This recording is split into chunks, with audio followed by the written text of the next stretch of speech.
Tim's News Explosion. Tim's News Explosion. Tim's News Explosion. Tim's News Explosion. Tim's News Explosion. Tim's News Explosion. Tim's News Explosion. Tim's News Explosion.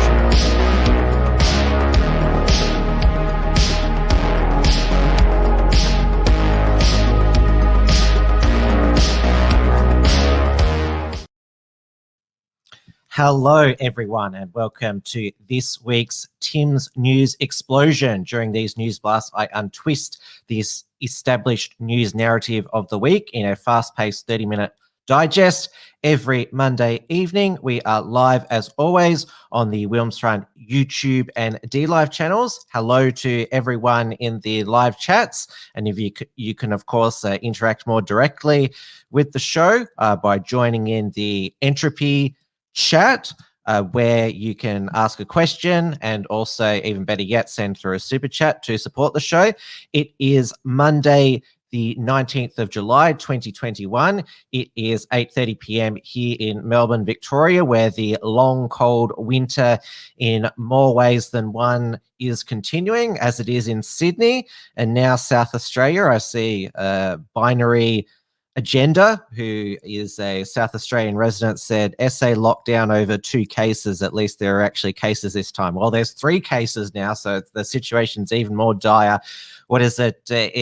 The South Australian Three Stooges this evening, the Premier Stephen Marshmallow, the Chief Health Officer Professor Nicola Spewer, and the Chief Commissioner Grant Stevens announced that they're going to level 4 restrictions, which is basically lockdown light, which all non-essential retail is closing, and indoor dining has been banned, which basically all the hospitality are deciding to make the decision to close because, well, it's the middle of winter in Australia, and so it's bloody cold and wet. Who wants to dine out, go out for an evening to dine outdoors in the freezing cold?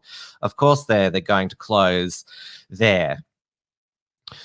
Now, COVID political partisanship, hackery on social media, and the commentariat is getting tiresome. I'm not sure if any of you, like me, scour through Twitter with all the various partisan hacks, point scoring about which party, which premier is the better manager of COVID. It's getting both tiresome and pathetic, though they managed to come together on the weekend to be hopping mad that British freedom advocate, as I refer to her, Katie Hopkins, had arrived in Australia, landing in Sydney hotel quarantine. And she confirmed this in a short video on her Instagram profile, which is also mirrored to a YouTube channel, Katie Hopkins Official, where she confirmed that she was down under and commenting that Australians have been locked down like never before. Well, it's just a continuation of the rolling lockdowns of the past year. Now, as she expanded upon about the circumstances in how she got to Australia in a live stream. She does a live stream every Friday evening UK time called the Katie's Arms, which it's basically the way that it operates is that because a lot of the pubs are closed, she wants for her Instagram followers to have a virtual pub where she has a few drinks, and she speaks about often lighthearted things, has a bit of crass humor in there. It's always very entertaining. Instagram is the only mainstream social media outlet Katie has not been banned from. You will recall, if you're longtime viewers of Wilmsfront, she came on an episode of Wilmsfront in the middle of last year, just before the second long Melbourne lockdown.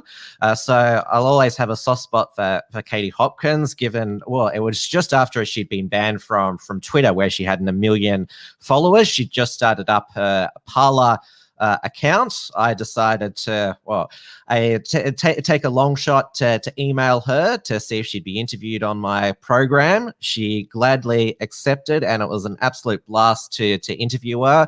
I asked her about her entire media career, including the various attempts to cancel and deplatform her. She was cheery as well off air as she was on air, and it was definitely one of the highlights of my time at the Unshackled, having the privilege of interviewing in depth someone who's of her stature, and also who's gone through the ultimate persecution because of their views.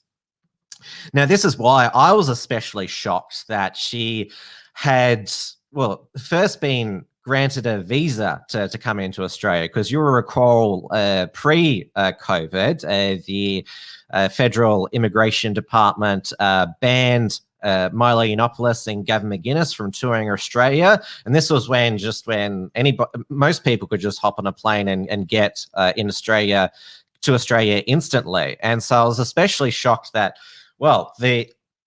there was not some red flag alert when it popped up in the Immigration Department or Home Affairs Department, I should say, that Katie Hopkins was applying for a visa, especially since, the travel caps into Australia have been scaled back. You have to get special exemption to land in Australia.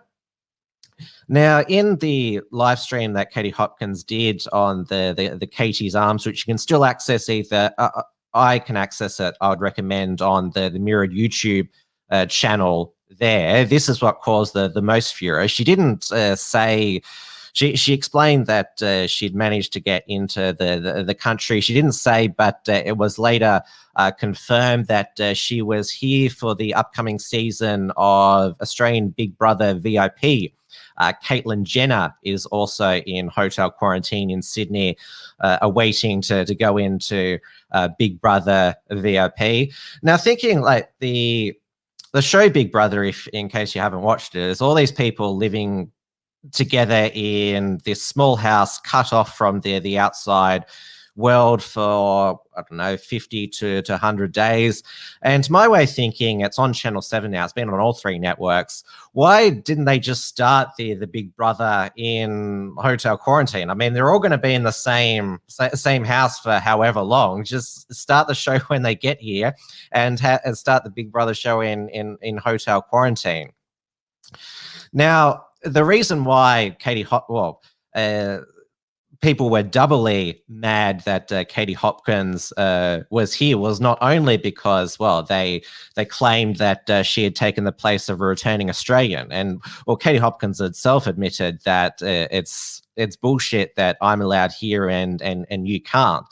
She said part of the reason for coming here was to show the absurdity of the situation that she managed to come in while nobody else could. So yes, I was shocked that first she got a visa to come in, especially during this time, and also that Channel 7 had decided to hire her or call on her to come on their Celebrity Big Brother program, given that she has been banned from the entire British mainstream media. She mainly runs her own social media blogging show now, where she did manage to get a big presence on Parler until that site was deplatformed by Amazon, Apple, and Google after the January 6th storming of the US Capitol, and it never really recovered from that. So this episode of the Katie's Arms, she reiterated, because she's long raged against coronabolics, as she calls it, and she called the lockdowns the greatest hoax in human history. And she, as I said, she uses quite colourful, crass, crude language on the Katie's arms, and she was, well, you'd say, fantasizing or thinking about because where they bring you 3 meals a day in hotel quarantine. What is it? They knock at the door and you have to wait 30 seconds before you can gather your food. And so she had this idea that she would open the door on the Australian Border Force officials there completely naked there without a mask, just to shock them. And when this was regurgitated by our mainstream media, a lot of them claim that she actually did this, that she actually exposed herself completely naked and without a mask to the Border Force officials. Now, Channel 7, they decided to immediately terminate her contract, and the Australian government also decided to cancel her visa. And as I said, I was quite shocked that she managed to make it into the country.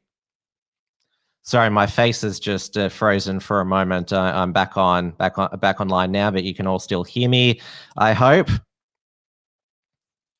But yes, so as I said, I was shocked that she managed to get into Australia during this time. And today at the federal Home Affairs Minister Karen Andrews gave several interviews claiming, well, it was the New South Wales government that let her in under their economic program. So this is the back and forth. First, Karen Andrews on ABC News Breakfast, and then the New South Wales Health Minister Brad Hazzard at the morning COVID briefing, which is, it's only worth watching if Brad Hazzard is there because he's utterly hilarious. The federal government has cancelled the visa of far-right British commentator Katie Hopkins. We all saw her boasting over the weekend of flouting quarantine rules, potentially putting health workers and police at risk. What did you make of her antics? I thought it was just shameful. The fact that she was out there boasting about breaching quarantine was just appalling. It was a slap in the face for all those Australians who are currently in lockdown, and it's just unacceptable behaviour. So personally, I'm very pleased she'll be leaving. How quickly will she be put on a plane? Well, the ABF, the Australian Border Force, acted very quickly to make sure that the visa on which she entered was cancelled. So there was obviously a bit of a process that we needed to follow with that.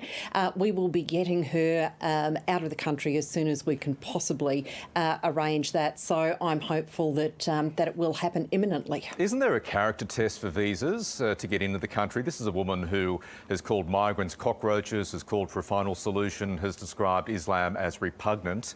How on earth, Minister, was she let into the country given a visa by the federal government in the first place? Well, she actually came into the country with support of a state government. This does happen from time to time, and actually it happens reasonably regularly, that state governments approach the federal government on the basis that there is an economic benefit to some people coming in over the quarantine caps, and the quarantine caps then are a matter for the states to handle. So she came in here on the basis of potential benefit to the economy. Right, but the government had to sign off on the visa, though, and how on earth was she deemed a person of good character?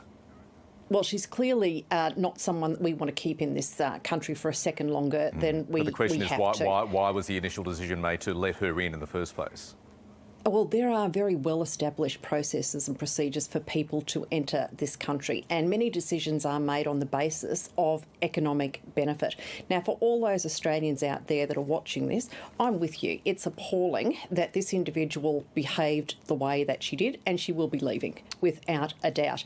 I will continue to work with state and territory governments. We do need people to be able to come into this country where there is an economic benefit for them to do so, and people will be supported to come into the country where states are sponsoring them effectively on the basis of economic benefit. I ask about Katie Hopkins. She was obviously, the federal government has today said it was the New South Wales government that invited her in. Is that correct? That No, gave her the exemption? I think the way the process works, Ursula, obviously going back to about June or July last year, where Australia was a very favourable place to come for particularly Hollywood. We looked at those issues and we put in place a process where the film companies who are guaranteeing massive boosts to our economy and jobs can make application, as long as they do it in a way that is not going to impede on the number of Australians coming back. So if they can make arrangements to do that, and they can provide at their cost the safe arrangements. So what happens is that the State Emergency Operations Centre has those applications that come to them. They consider them, so that's public servants who are tasked with this very onerous job of trying to make sure our economy is well looked after at the same time as we're kept safe. They then make recommendations to the government, and they make recommendations that generally would pass. Sometimes it comes to me, sometimes it doesn't, or someone in my office. And if there's no objection from the State Operations Centre, if it can be done in a safe way, then it would generally get approval if it's got a big positive for our economy and for jobs. Having said that, could I just say, I was shocked to see that lady who fortuitously I've never heard of before, and I hope to never hear of again. To think that she could actually think that the measures that we are taking to keep our community safe can be treated with such juvenile, imbecilic behaviour is just mind-boggling.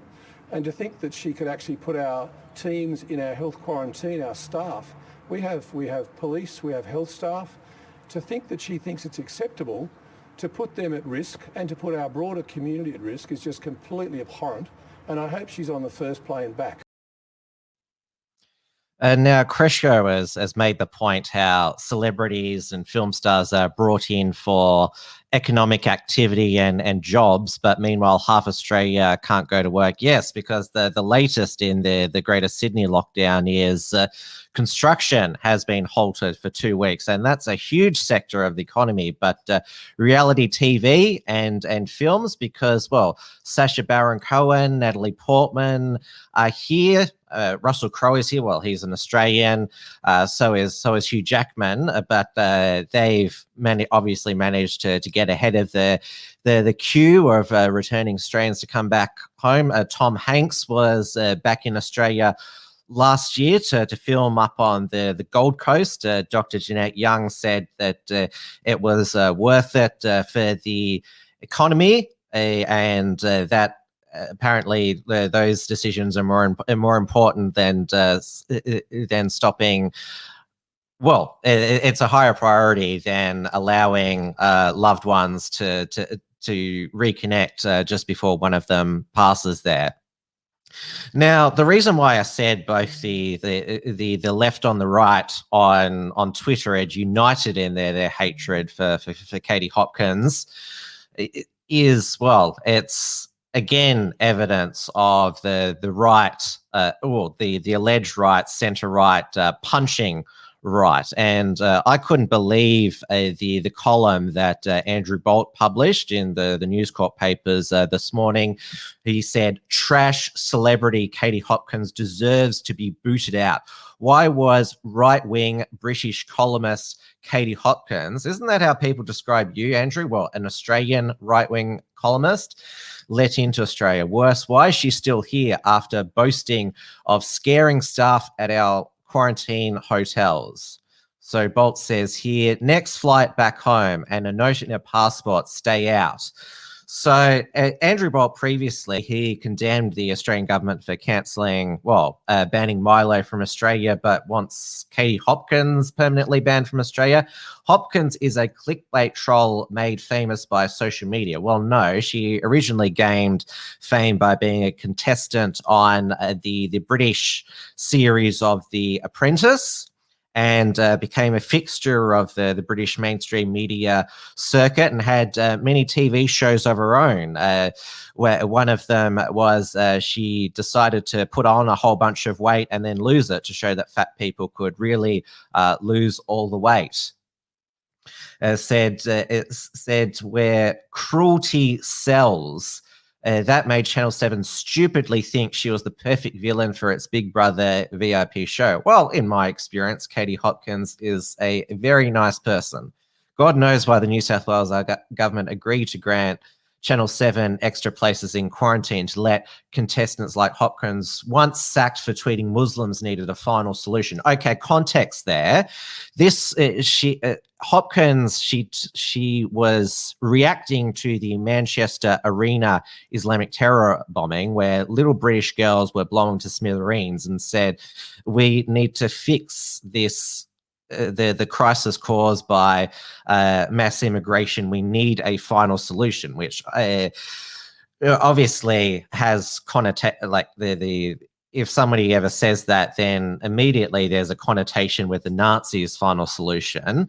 The same thing happened when Fraser Anning called for a plebiscite on further immigration to Australia as a final solution. Katie Hopkins, after realizing what she had tweeted, deleted that and said we needed a lasting solution. Again, highlighting the absurdity.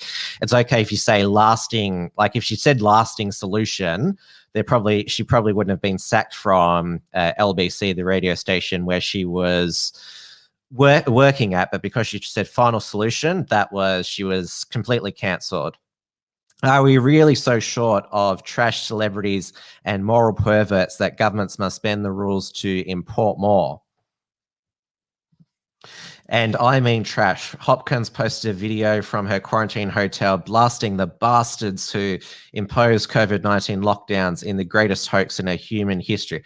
She's entitled to that opinion, but she's not then entitled to terrify quarantine staff. Hopkins, in a video posted on Instagram and YouTube, but now deleted, it's back up now, and just regurgitates there. Be clear, this joke wouldn't just scare staff who don't deserve such meanness. It would put their health in danger along with the health and even lives of their families at home. Channel 7 is now cancelling Hopkins' contract. Let's cancel her right to come here too. So shame on Andrew Bolt for punching right and believing that she was actually going to open the hotel quarantine door naked in front of Border Force staff there.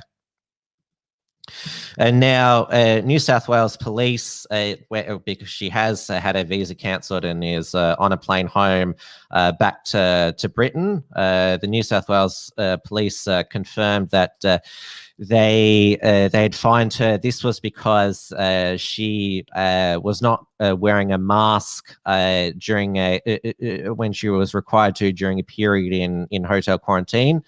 Police attached to the hotel quarantine operation were notified of alleged breach of the public health order at a hotel on Sussex Street, Sydney.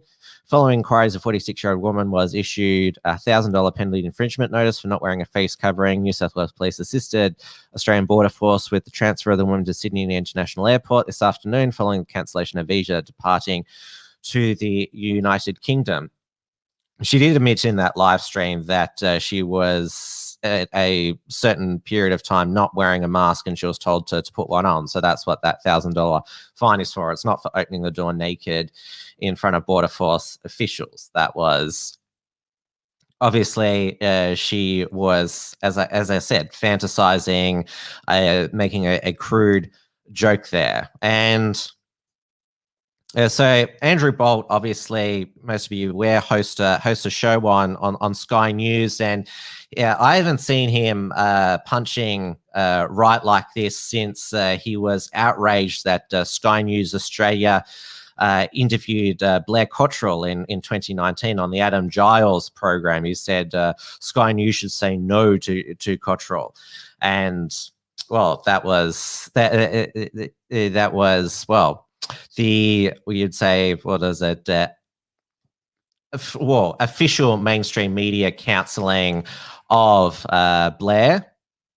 Now, Hopkins, even though she had been banned from the British mainstream media, she'd made regular appearances on Sky News Australia outside this program and on the Australian Today Show. So she hadn't until now had a Blair-style Australian mainstream media ban, but probably will now, given that Channel 7 has, said that she brought the network in to distribute, and Bolt wasn't the only Sky News personality to condemn her. Sherry Markson, this is what she said about Katie Hopkins last night. Decisions to allow Caitlyn Jenner and the clearly racist Katie Hopkins into our country for a reality television show are not helping. They're being held. Decisions like this are being held against Scott Morrison as well. And it's a stupid decision to allow celebrities to enter for reality TV programs when you have this very real situation of tens of thousands of Australians unable to get home. And we see the stories on the news, some of them unable to even come home to see their loved ones, their family members, their mothers, their fathers before they pass away.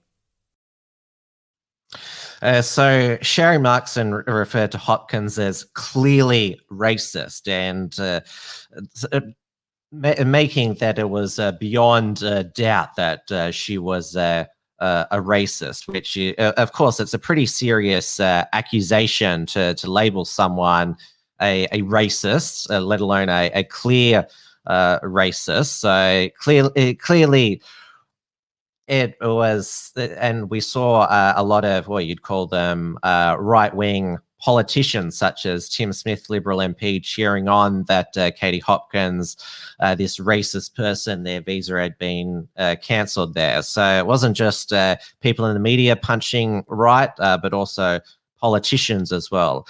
Now, Katie Hopkins, she'll be going back to the UK on their Freedom Day. The UK, despite them reaching 50,000 cases because they've rolled out the vaccines and hardly anyone's dying from it at all restrictions have been lifted today in England.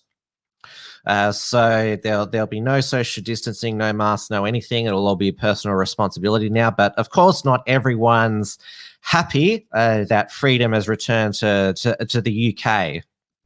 Okay, now I'm really mad. I have been wearing masks, double masks, triple masks, masks alone in my car, like a mask pervert, because it is dangerous out there, people. You should be afraid. Trying to breathe like a normal human being who's been doing that for decades, that is not okay anymore. And now Boris Johnson says we're not going to wear masks anymore, which means I'd have to take my mask off, and I am double, triple, autoimmune, compromised, double jabbed, risky pisky. This is a disaster. So you know what we're going to do, people? We're going to hashtag wear a mask, because we're going to show that we voted Remain, that we have lots of cash and private healthcare and private schooling, but we still think we know better than everyone else. And we're going to show that we're not selfish, and we're going to keep masking just to show that we're better than everyone else. Got that? Right, I'm off to self-soothe.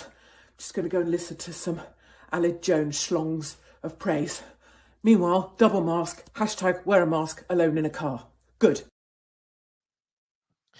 And now another personality that was a regular on Sky News Australia that you haven't seen lately is Lauren Southern. Now, she's married to an Australian, is now living in, I believe, I think regional New South Wales. And now she had made regular appearances on Paul Murray Live and the Outsiders program. But ever since, the National Socialist Network was widely featured in the Australian mainstream media when Thomas Sewell was first charged with assaulting that Afro-Caribbean security guard outside Channel 9, and then now facing that armed robbery charge and now remanded in custody.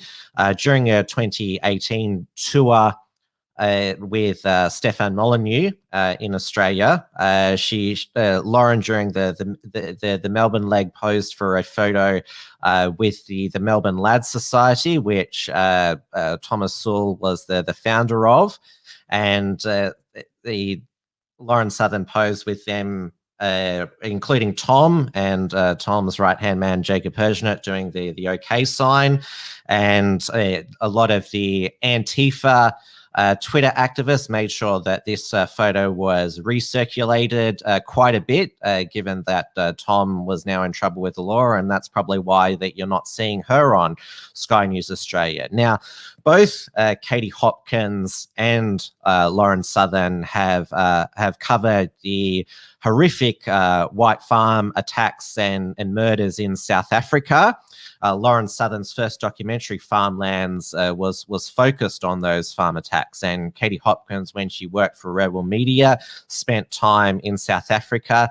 I noticed that the Australian media bragged that she'd also been kicked out of South Africa for inciting racial hatred, I guess, by standing up for white farmers. The only inciters of racial hatred in South Africa are the members of the Economic Freedom Fighters, a black nationalist party who basically want to,